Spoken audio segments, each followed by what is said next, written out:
Hi మిత్రులారా, ఇదిగో చూడండి జనప్రపంచనం. ఈ ఇండస్ట్రీ కొన్ని లక్షలాది మందిని కోటీశ్వరులను తయారు చేసిన ఇండస్ట్రీ.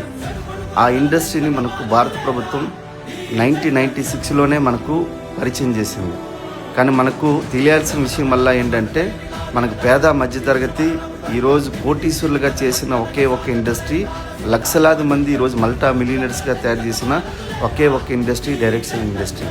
ఈరోజు 22,000 కోట్లతో ఈరోజు భారత ప్రభుత్వంలో ఒక అత్యంత అద్భుతమైన ఇండస్ట్రీగా ఎదుగుతున్న ఒకే ఒక ఇండస్ట్రీ డైరెక్ట్ సెల్లింగ్ ఇండస్ట్రీ. ఒక్కసారి ఆలోచించండి మిత్రులారా, ఈరోజు కోటీశ్వరులు కావాలంటే ఖచ్చితంగా కోట్లు పెట్టుబడి పెట్టాల్సిందే.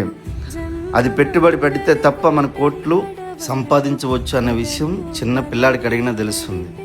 ఈ అవకాశాన్ని వినియోగించుకుంటే విజేత అవుతావు, నీ తరాలను మార్చిన వాడు అవుతాం. అందుకే ఈ అవకాశం ప్రతి ఒక్కరూ వినియోగించుకునేటట్లు మనకి ఈరోజు గవర్నమెంట్ ఒక పటిష్టమైన చట్టాన్ని ఏర్పరిచింది.